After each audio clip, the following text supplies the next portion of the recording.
The broken giant smoke filled the air. The battlefield was quiet now. Explosions had stopped. Fires still burned in the distance.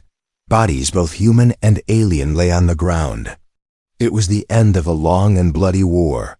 John Walker, a human soldier, walked slowly through the ruins. His right leg was hurt. Blood dripped from a cut on his forehead. He held a small scanner in his hand, trying to find a signal. But the device only made a weak buzzing sound. His radio crackled. "Any survivors, report to base," a voice said. John pressed the button. "This is Walker. I'm alive, injured, no transport." The voice answered coldly, "Too far out. You're on your own." John didn't reply. He sighed and looked around. Everything was broken walls, machines, dreams.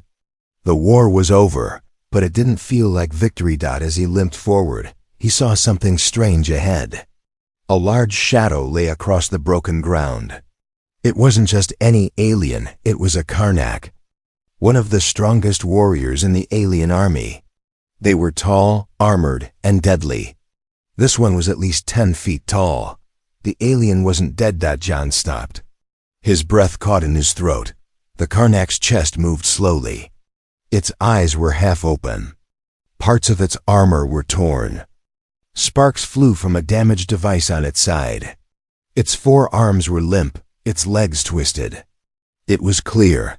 The alien was paralyzed. John looked left and right. No one was around.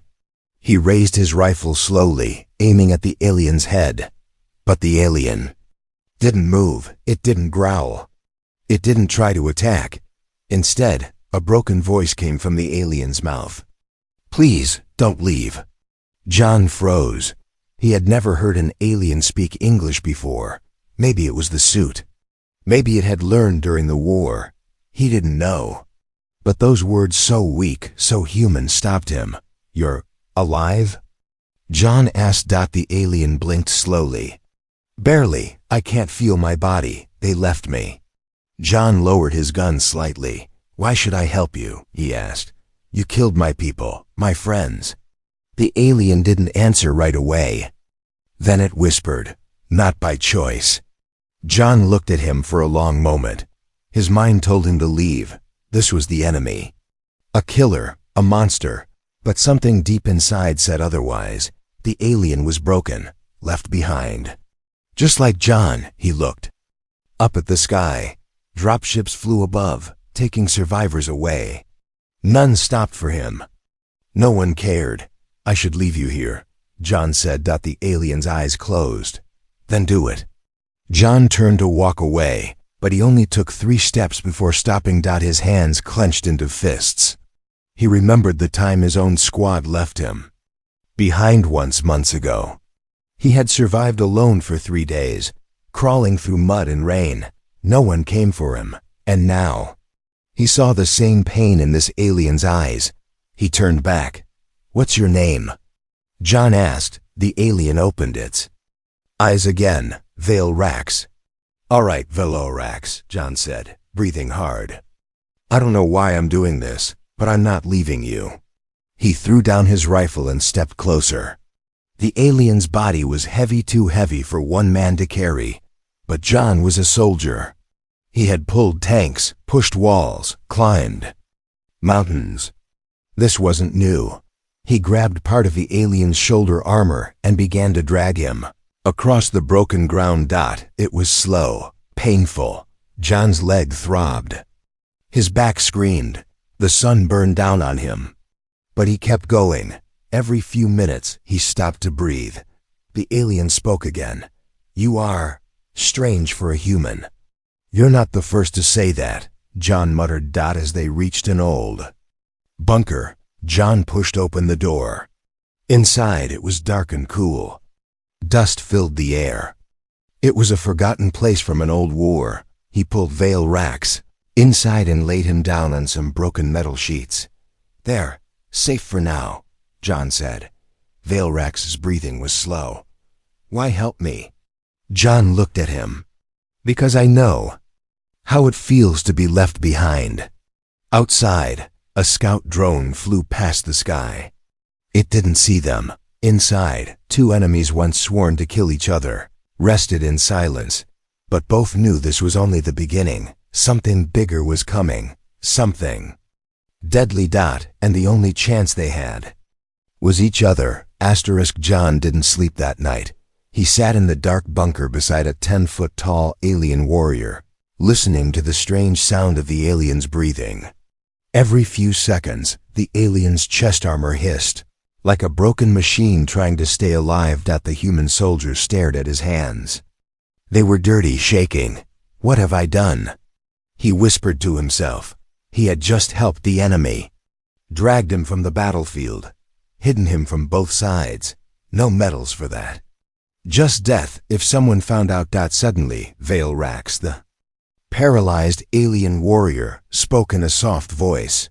You could still leave me. John didn't answer. He was thinking the same thing. Scene continues with rising tension and choices. At sunrise, John stepped outside. The sky was a strange mix of red and gold. Ash floated like snow. The war had ended, but the world still looked like it was dying. He opened his communicator. A message played from HQ. Unit 09. All surviving soldiers must return to Base Echo. Do not interact with alien forces. Destroy all threats. Repeat, destroy all threats. John stared at the small screen. He could go back now, get a ride, eat real food, rest. All he had to do was walk away. But when he looked back into the bunker, he saw Veil Rax lying there, silent and still, but not dead. He couldn't walk away. Revealed deeper connection. Back inside, John looked at the alien's damaged armor. What is this tech? It's keeping you alive, right? He asked. Veil Rax nodded slowly. Partly, it blocks pain, but my spine, it is broken. John examined a glowing device on the alien's chest. Strange symbols moved across its screen. I don't understand this, John said, but maybe I can fix something. John had worked with machines during the war. Mostly human tech, but he had seen some alien gear before. He reached into a nearby box and pulled out a multi-tool dot. As he touched the alien tech, the device suddenly lit up. Flash. A surge of light hit John's eyes. His mind was pulled into something strange, unique twist. Alien memories. Suddenly John saw memories. But they weren't his. He saw Veil Rax as a child, training with others on a high-gravity world. He saw him fighting, not for power, but to protect. He saw betrayal, other aliens turning on him in a secret meeting. He saw the truth. Veil Rax had refused to follow orders that would kill innocent humans. That's why his own army had turned on him. John pulled away, gasping. What was that? Veil Rax blinked. My armor shares memory when in contact with neural energy. Your touch activated it. You were trying to stop the war? John asked. Yes, the alien whispered. But no one listened. They feared peace. John sat back, stunned. All this time, I thought your kind wanted to wipe us out. Some do, Veil Rax said, but not me. New threat introduced.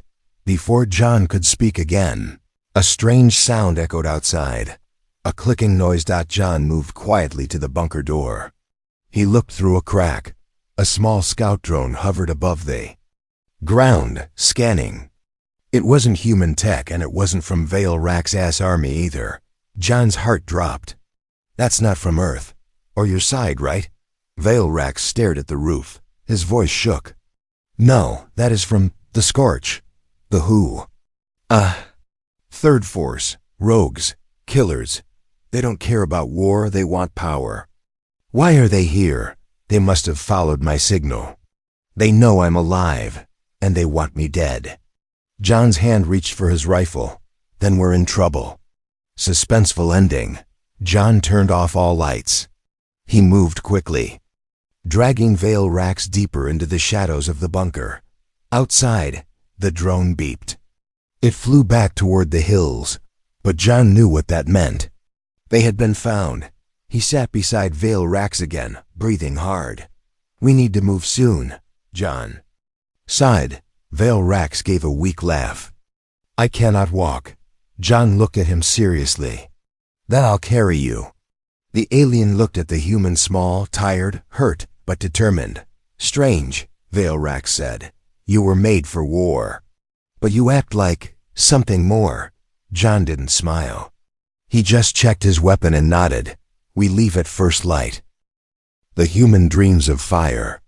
He runs through a burning forest, chasing a voice that is not his own. Find the truth. Before they do, John wakes up, heart racing. It wasn't his dream. It was Vale Rax. Scene continues with eerie mystery. Inside the cold, dark bunker, John sits upright. Vale Rax is still asleep, or what looks like sleep. The alien's chest armor glows with a slow pulse, like a second heartbeat. John touches his head. He remembers the vision from the alien tech. Memories not his own, emotions too big to explain. He looks at the alien and says quietly, "Your mind's in mine now, isn't it?" Vale Rax doesn't open his eyes, but he speaks. "Yes, our thoughts connected. Your touch woke my memory. Core, that dream, the voice, was it you?" "No, it was something else." John frowns. "Then who the hell is warning me?" Deepening the mystery, later that morning, John searches through the alien's armor panels. He finds a small black cube humming with energy. It's locked, but when he holds it, the cube lights up with strange blue symbols, and suddenly it speaks, not in alien language, not in human words, but straight into his mind. Truth is hidden in betrayal. The key is not survival. The key is trust. John drops the cube in shock. What the hell was that? Vale Rax stirs. His voice is weak. "You activated my memory beacon. Only trusted minds can open it." John stares at him. "Why me?" "Because you chose mercy, when others chose fear." Reveal of betrayal and new danger. John sits beside Vale Rax as the alien explains. "My commanders feared peace. I spoke against a final attack. They said I was weak. So, they sent me on a fake mission. My own guards shot me in the back." John listens in silence. "I thought you were our monsters," he finally says. "But your people betrayed you." "Yes," Vale Rax says. "And now, something worse is coming." "What do you mean?" "The Scorch." John leans forward. "They're not just killers," Vale Rax says. "They are harvesters. They don't fight wars. They erase planets. Your side thought we were dangerous, but they are beyond control." John grips his rifle tighter. "And they're hunting you now." Vale Rax nods. "If they find me, they'll learn our codes, our maps. Your Earth won't last a year." Human command closing in. John steps outside to check the signal. His communicator flashes red. Drone signal is bouncing nearby. He hears a voice on the radio. "Sergeant Walker, this is Base Echo. We have your location. Stay where you are. Help is coming." But something in the voice sounds wrong. Flat. Cold. Vale Rax hears it too and says, "That is not your base." John's blood runs cold. He speaks into the radio. "This is Walker. Confirm identity." Silence. Then the voice says, "Identify yourself again, Sergeant, or be marked as hostile." John switches off the radio. "They found us. Not Earth, not your kind, the Scorch." End with rising action and moral choice. Back inside, John opens an old human med kit. He injects himself with a pain blocker, then straps armor to his chest. Vale Rax watches him. "You plan to fight them?" "No," John says, slinging his rifle over his back.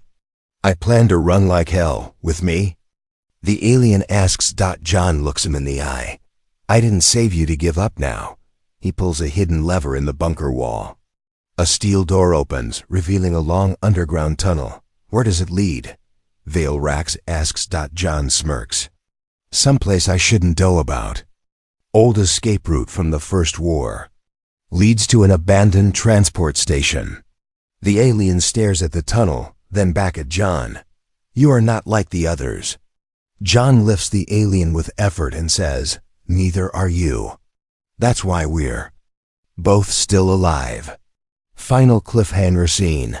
As they disappear into the tunnel, far above them, a ship lands near the bunker. Its surface is black, burning hot. No symbols. No flags, just darkness and fire. The Scorch have arrived, and they've brought hunters. Asterisk. The tunnel was not silent. It breathed. The walls were made of old metal and stone, but they hissed and groaned like a sleeping beast.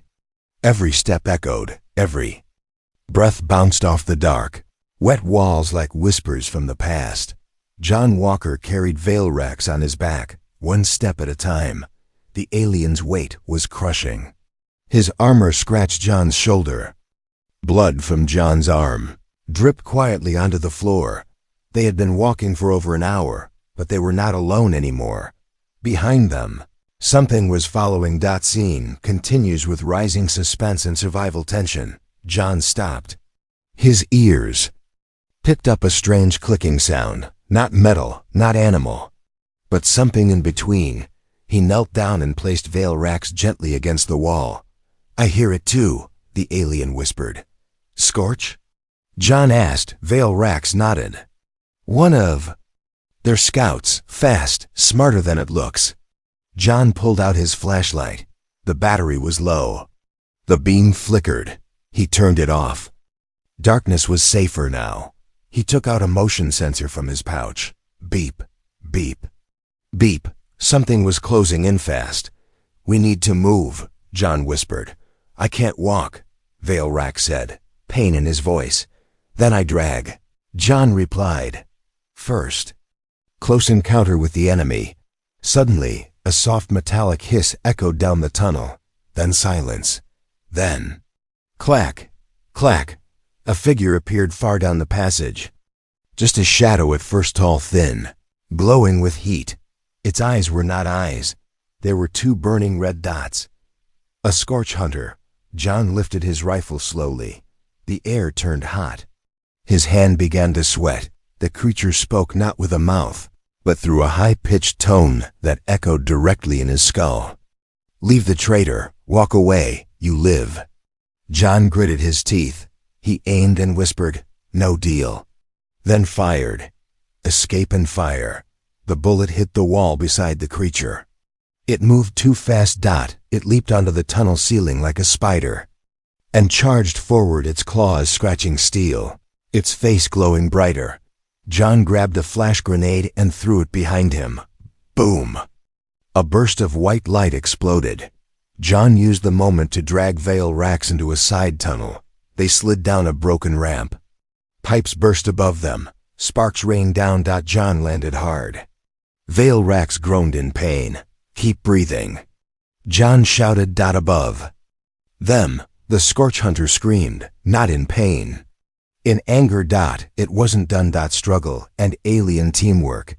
John found a broken door ahead. He kicked it open. Inside was an old control room, dusty, filled with dead screens and rusted panels. He pulled Veil Racks behind a table and pointed his rifle at the entrance. The alien touched a cable on the ground. His armor blinked weakly. I can power the door, but only once. Do it, the alien focused. The panel on the wall lit up for a moment. John hit the emergency lock. Clunk. The steel door slammed shut just as the Scorch hunter reached it. Outside, metal claws scratched and tore at. The door won't hold for long, Veil Rack said. John checked the other side of the room. A vent shaft. Narrow, but maybe enough. We're not dying here, John said. Not today. Final tension and a mysterious ally. John squeezed into the vent first, then helped pull Veil Racks behind him, inch by inch. The sound of tearing metal grew louder. Behind them. The door wouldn't last another minute. As they crawled forward, a sudden blue light appeared ahead. A figure stepped out of the shadows. Not Scorch. Not human. An unknown alien, cloaked in white armor, held up a device. You're not safe here, the voice said. John raised his gun. Who are you? The figure stepped back. Someone who still believes in veil racks. Follow me if you want to live. End with a cliffhanger. Behind them, the door finally broke. The Scorch Hunters screamed, entered the control room. John had to decide. Follow the stranger into deeper tunnels, or stay and fight an enemy he could barely stop. He looked at Veil Rax. I'm trusting you, John said. No, Veil Rax replied, eyes sharp. We're trusting each other. They followed the figure into the blue light. Just as they Hunter's scream echoed behind them. The hunt was far from over. It had just begun. The first time Veil Rax moved again, it was not because of strength. It was because of John's blood. A single drop fell from John's hand, landing on the alien's broken chest plate. And then everything changed. Scene begins with mystery and tension. They had followed the mysterious armored figure into the deep tunnels. Now they rested inside an ancient chamber, lit by strange blue crystals in the walls. The figure had left, promising to return with help. John sat on the floor, hands shaking, wrapping a bandage around his bleeding palm. His arms were covered in cuts, his face pale. Veil Rax lay beside him, still half paralyzed. I failed you, the alien whispered. John didn't respond. He felt dizzy. The pain in his chest was getting worse. Then something strange happened. One of John's blood drops slipped off his finger, hit Veil Rax's armor, and the alien's body shuddered. John's eyes snapped open. Did you feel that? Veil Rax's hand twitched. Just a little. I did. Then the armor glowed. Faint golden lines moved across the surface, like veins waking up. New discovery. Human blood triggers ancient tech. John stared. Is that normal? No, Veil Rax said. This should not be possible. John reached out again, pressing his bloodied hand against the chest panel. The armor flared with light. Veil Rax arched his back, letting out a deep, rumbling gasp. I feel something. The alien growled. The paralysis in his upper arms began to fade. His fingers curled. His breathing grew stronger. Your blood, he said, confused. It is compatible. Impossible. John didn't understand. Are you saying my blood healed you? No, not healed. Activated. My armor is built to link with trusted minds. But only from my species. It never accepted outsiders. Then, why me?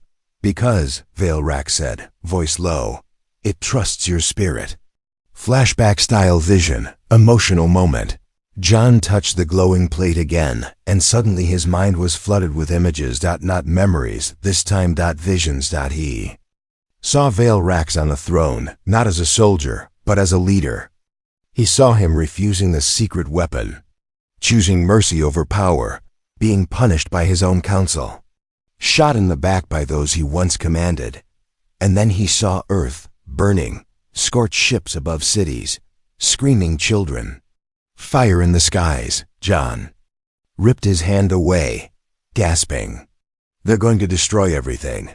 Veil Rax looked at him. Unless we stop them. John helped the alien sit up slowly, painfully. Can you fight? John asked. The alien flexed his hand. Energy crackled across his armor. Not yet, Veil Rax said. But soon. Threat returns, time to act. Suddenly, a sound echoed. From above. The Scorch Hunter had found the chamber entrance. The blue lights flickered. A deep growl filled the air. John raised his gun. Here we go. Veil Rax looked at him. I am ready. Enough. As the door shattered open, the Scorch stepped in taller than before, blade arms ready to kill. John fired. But this time, he wasn't alone. Veil Rax stood with effort, lifted a damaged plasma spear from the floor, and threw it straight through the hunter's chest. The Scorch screamed. Sparks exploded from its body. It stumbled back, then collapsed. Moment of awe. John turned slowly. staring at the alien warrior who now stood beside him, weak, limping, but alive. You just killed that thing with one throw. Vale Rax lowered his arm. I missed the heart. I'm out of practice. John laughed in disbelief. You're back. Vale Rax nodded. Partly, but more will come. What do we do now? We don't run, the alien said. We fight. And with hope and a warning, they stood together in the quiet chamber. A soldier and a warrior, enemies by history, brothers by choice. The mysterious figure returned through another door. You both survived, he said. John turned to him. We're not done yet. The figure stepped closer and removed his helmet, revealing a strange, half-human face. There's more to this war than you know, he said, and Earth is not ready. Vale Rax looked at John. Then we prepare it. John Walker had trained for years to break into enemy bases.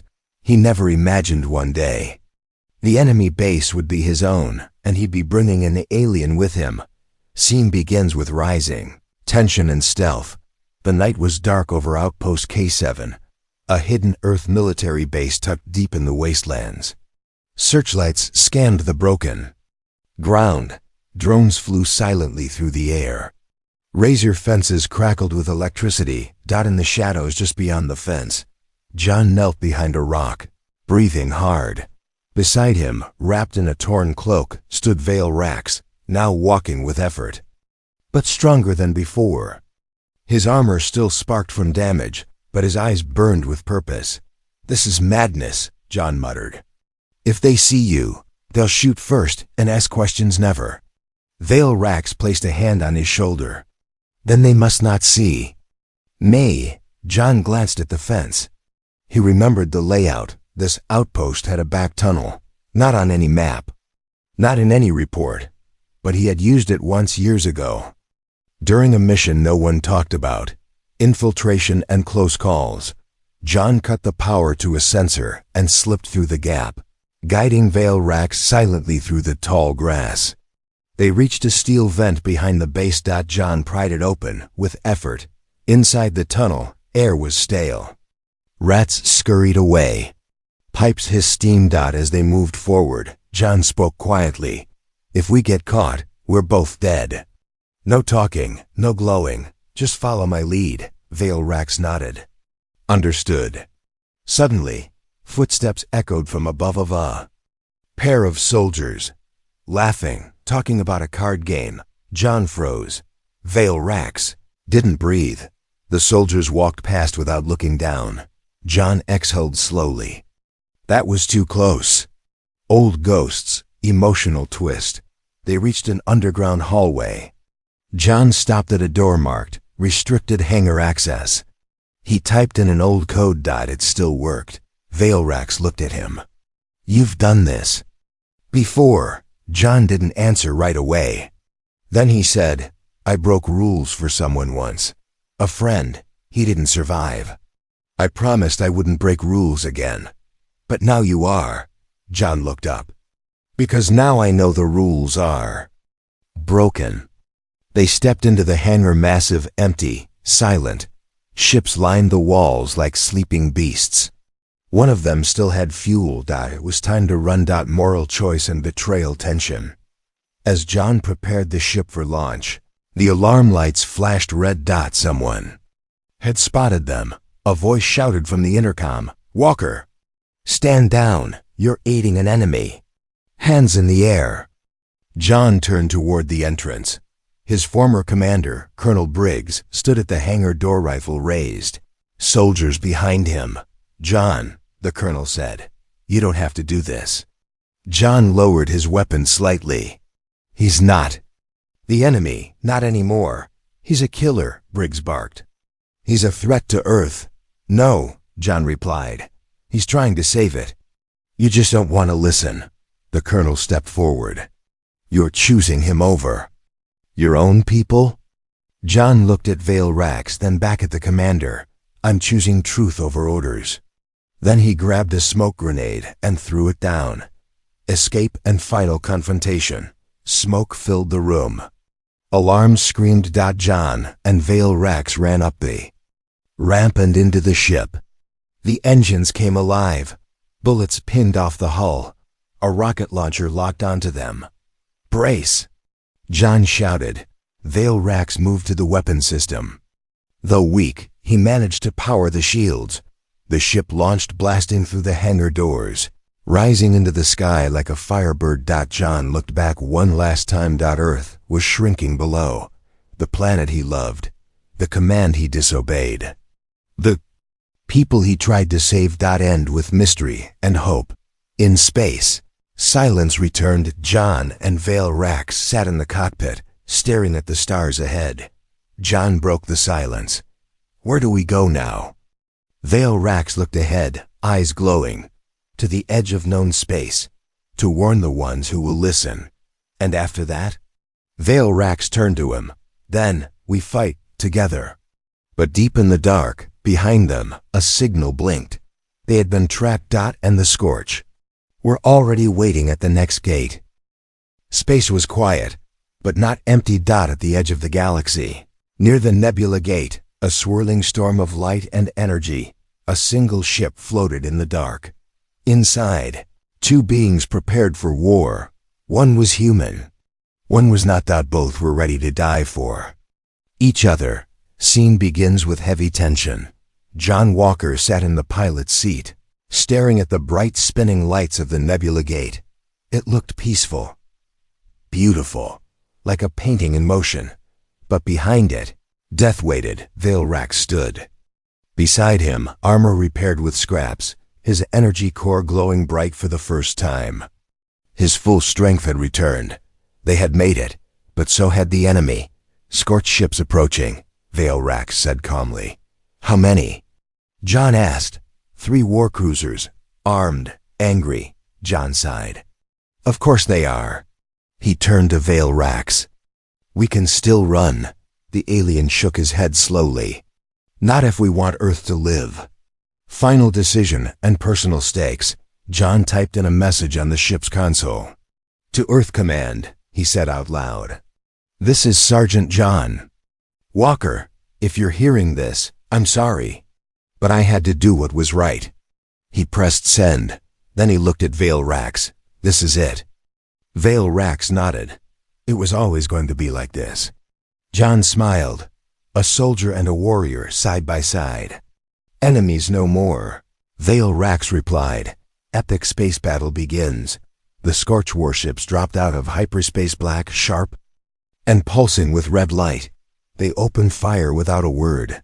The sky lit up with plasma, bolts and burning trails. John jerked the controls, flying between blasts. "I hope you've got good aim."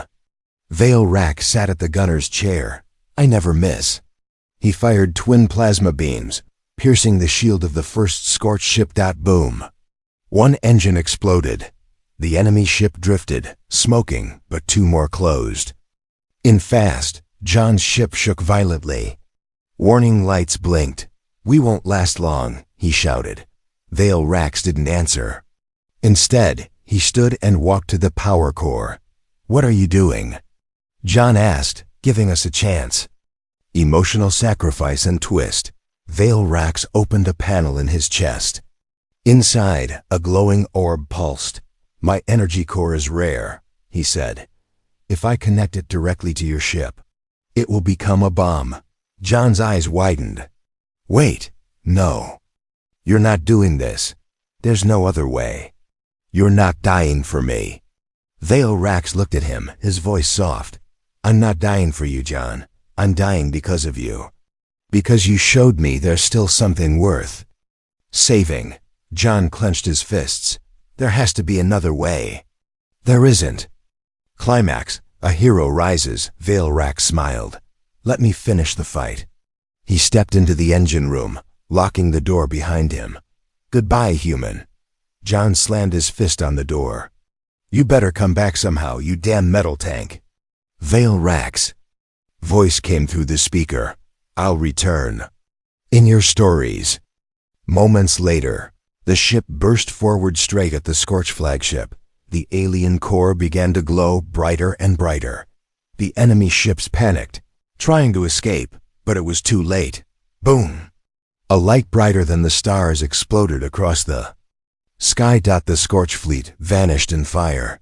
Silence returned, and Vale Rax was gone.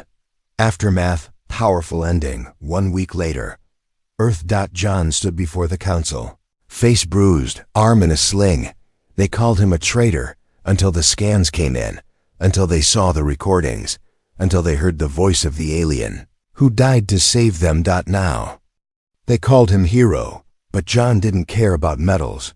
He stood at the edge of a field, alone, looking at the stars. He whispered, "You said you'd return in my stories." He smiled. "Welcome back, Vale Rax." Behind him, children played with toy spaceships. And one of them held a small action figure, a human soldier, and a tall alien warrior. Side by side.